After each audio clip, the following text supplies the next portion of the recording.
Mayor সাহেবের আল্লাহ তাআলা অনেক টাকা পয়সা দিয়েছেন, উনি 200, 500, 2000, 5000 মানুষ খাওয়াইতে চাইলে খাওয়াইতে পারেন, এটা সম্ভব।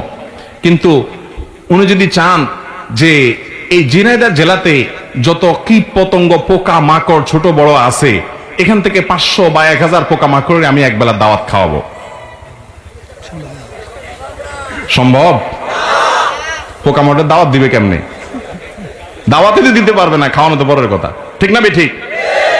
কিন্তু একটাই বুদ্ধি, সেটা হলো আপনি কৃষি কাজ করেন, আপনি চাষাবাদ করেন, দাওয়াত দেওয়া লাগবে না, বিনা দাওয়াতে ওরা এসে খেয়ে যাবে, ঠিক না? ঠিক। ওদেরকে খাওয়াইলে সওয়াব হবে না? আপনারা জানেন না হাদিস?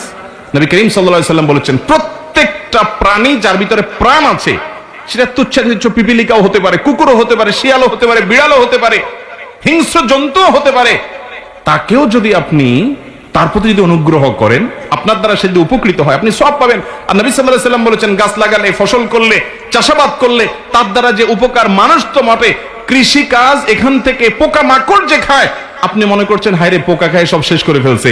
মুসলমানের লস বলতে কিছু নাই, যার ভিতরে ঈমান নাই ও তো ব্যাড স্যাড বলে হাউতাশ করবে। আপনার হাউতাশ করা লাগবে না, আপনি মনকে সান্ত্বনা দিতে পারবেন, আলহামদুলিল্লাহ পোকা মাকড় রিজিকের ব্যবস্থা হয়েছে, আমার চেষ্টা দ্বারা সওয়াব আল্লাহ তাআলা আমার আমলনামায় দিবেন।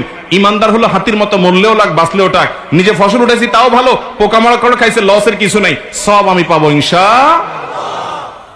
চাষাবাদ করবেন তো ইনশাআল্লাহ? এটা ছোট মনে করবেন? ঠেলায় পড়লে সব ওই চাষাবাদের দিকে আসা লাগবে। আল্লাহ আমাদেরকে বুঝার তৌফিক দান করুন।